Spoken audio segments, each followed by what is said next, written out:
We're back. More Sussman, and this time Terry Matalas, his second episode. The other one he did was Impulse, which, I like that one. And we're back with Mike Vahar, who's a good director. So, overall, some good stuff here. Right?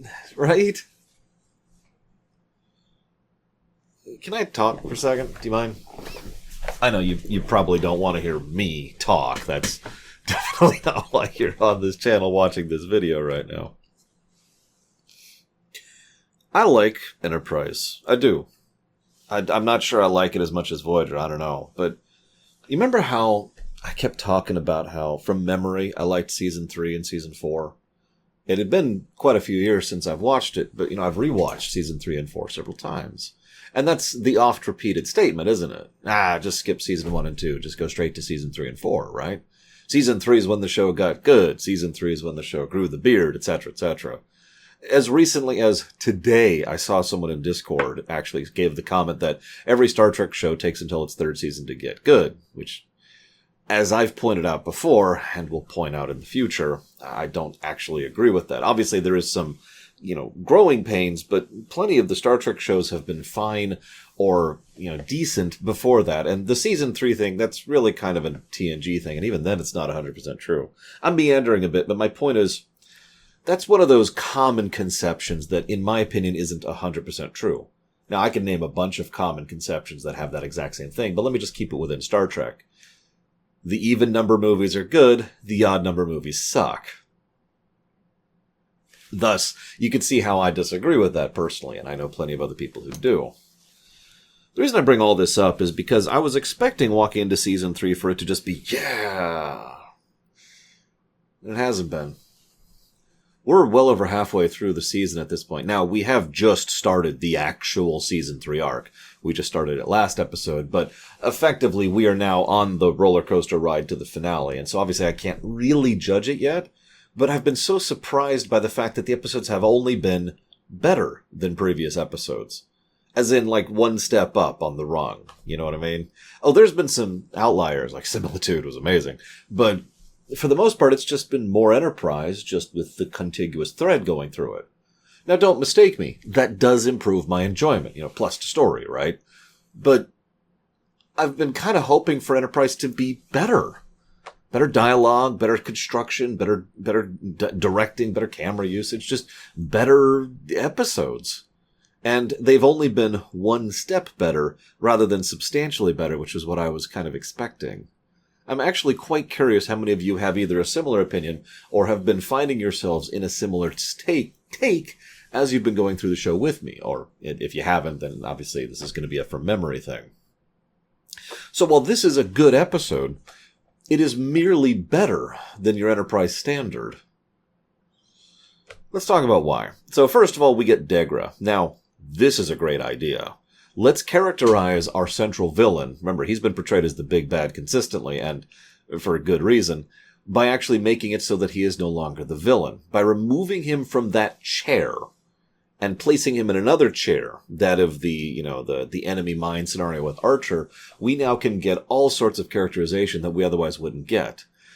Fiction tends to do this sometimes. Usually fiction will do this with a different expression. Like, for example, the villain goes to their family or friends or, goes off and is not around their immediate subordinates or their immediate superiors and is either by themselves or with someone they trust. And then they let down their guards and let down their masks, and we see the actual person there. This can be a good way to characterize these people so that they are characters rather than just being one-dimensional villains, right? And so in this case, this is actually a rather clever take on that because we have effectively forced Archer into that position. And it's kind of a question mark as it's being presented. But still, the pacing issues continue. The intro, the cold open, is almost 4 minutes long. And it's all about lining up this premise and really explaining this premise and really going into detail on it. I'm like, okay, I get it. Are we going to see credits? Did they just skip it? No, there's the credits. Okay. Now, what we see here is there's some interesting tidbits. He does this thing whenever he's got the mask on, for lack of a better term. And that's how he comes across. It's actually strange the way he is. He'll be executed for this. Or later on, you'll never get to the weapon. You know, it's this weird presentation because that's clearly not Degra. Not really. We do see in this very episode he is something of a patriot. He decided to sign up for his children. As he says, there's nothing I wouldn't do to save my children. After all, you know, what I have to do, the theme of season 3. Degra himself adds himself to that theme far better than Archer ever has, if I might be blunt about this. Because Degra has now revealed that despite the fact that he finds the idea despicable, he is willing to do these horrible acts because it is what he had to do. Right? Okay. The interesting thing, though, is obviously that he's not particularly happy about that. This adds a little bit of depth to him, pushing him down to a 2-dimensional character, whereas prior to now, he's been competent but ultimately 1-dimensional. The best example of this, credit to the actor, is when Archer reveals, you know, that Greylick was actually executed in the past. And the weapon actually did succeed in destroying it, and his reaction is quiet. There's no, ha, or death to the humans, or whatever. It's just, well, there it is then. It's done. What had to happen, happened. And now, it's over.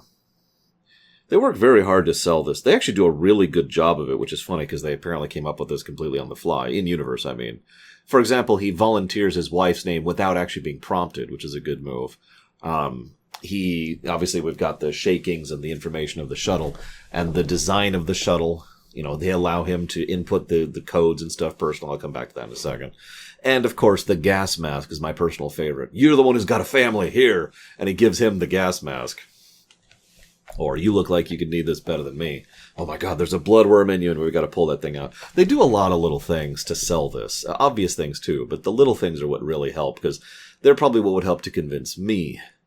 Unfortunately, it is simply entirely too easy to try and, you know, prove that this is the truth or not. Degra himself does it effortlessly towards the end of the episode. And in something that would be a matter of public record, too. Never mind, you know, the kind of things that don't get written down. I guarantee you, if, you know, some of my close friends or my close family had to verify my identity, there are things they could tell me that no one knows. Or that I could tell them that no one knows. And that would be how we'd verify it. Yes, we've talked about this. Yes, I'm a geek, but you never know. It's more important for digital if someone is messaging them or emailing them pretending to be me or vice versa. It's good to have the occasional code word or phrase or little factoids that people are not aware of so that they could, you know, verify and confirm identity. It's just a basic security precaution, really, which I would actually recommend most people do. It's a good way to prevent parents, for example, from accidentally clicking something they think is from me and getting riddled with viruses.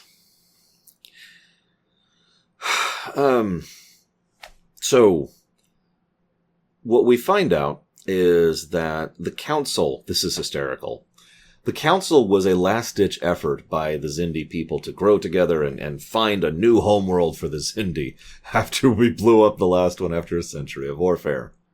As you might imagine, this goes terribly, and they were still in the process, still currently looking for a new homeworld when the news came about the horrible threat of the humans. No, we haven't actually talked about that yet, by the way. We're quite a ways in, and they still haven't revealed that little tidbit.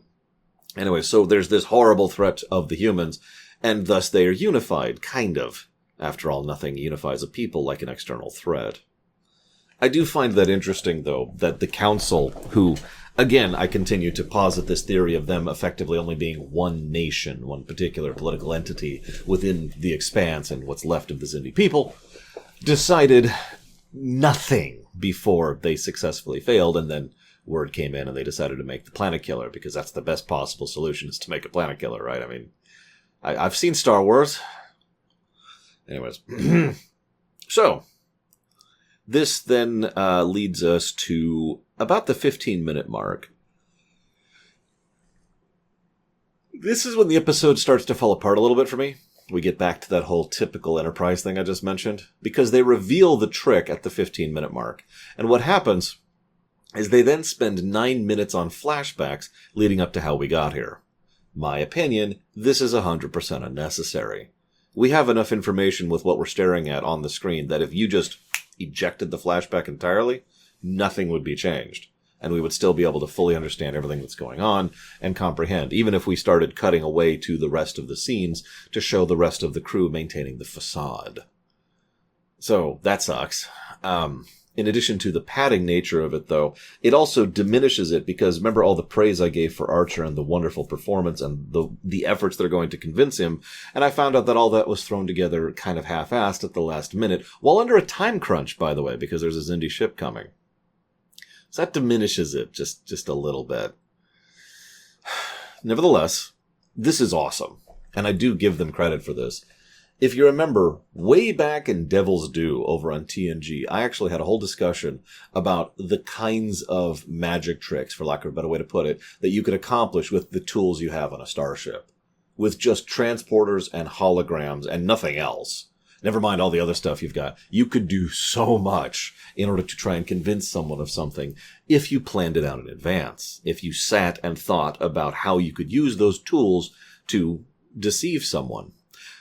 That was never touched on again, except here.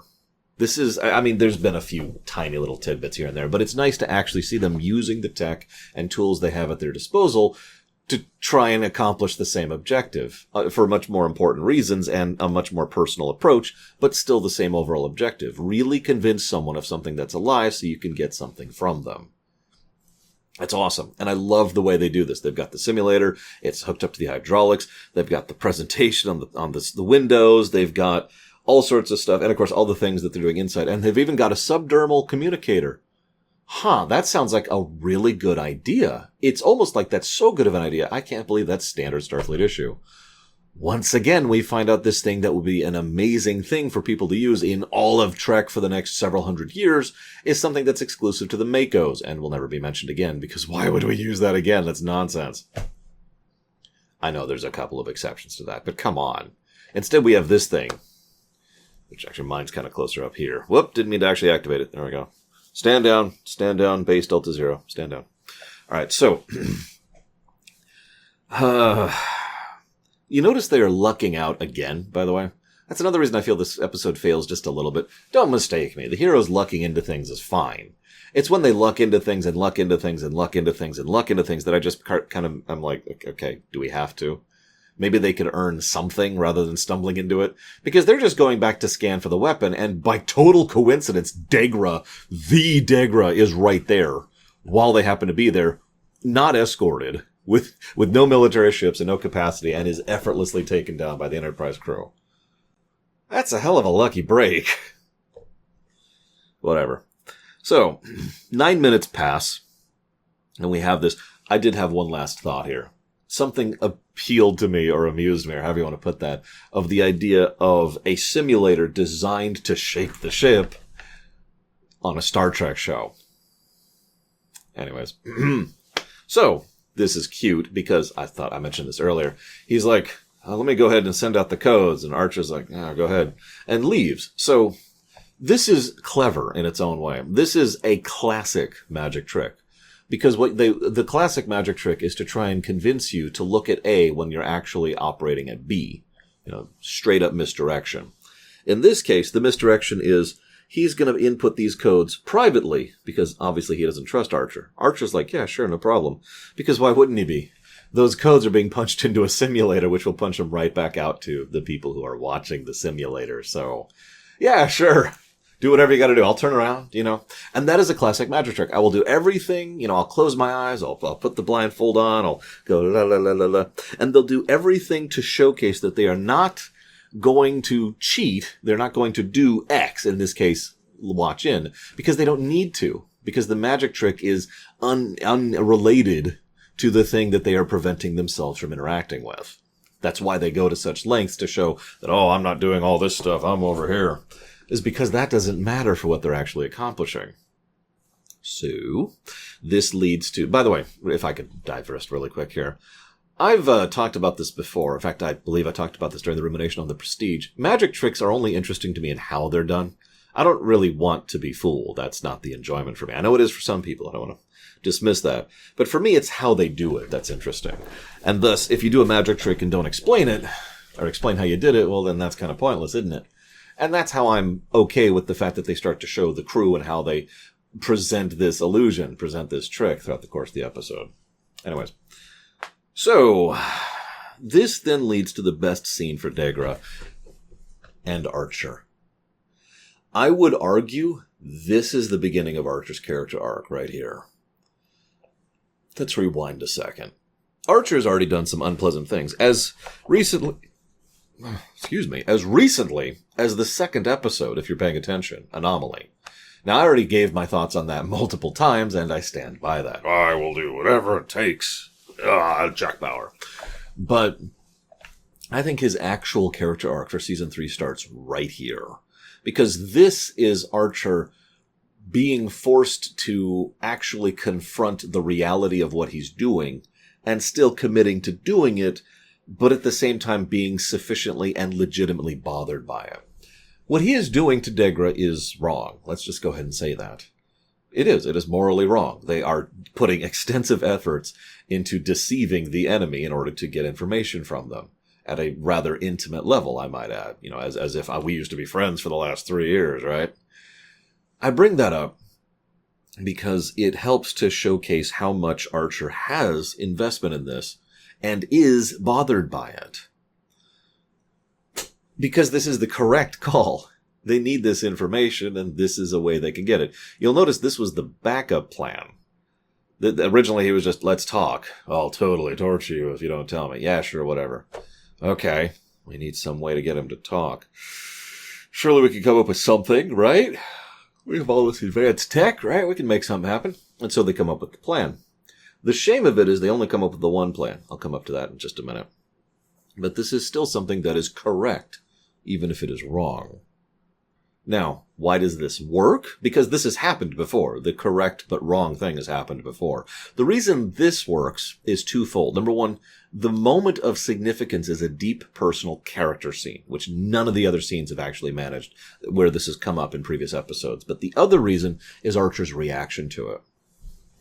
This is the scene where Degra... Here, I'll pretend I've got the alcohol here with my little bottle of water. Degra's here. Glug, glug, glug. And he's talking about his children. He talks about family. You should make time.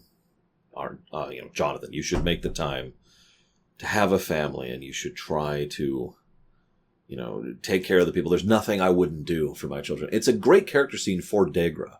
We learn about his mentality. We learn about the real person. We learn about how much he hates all of this.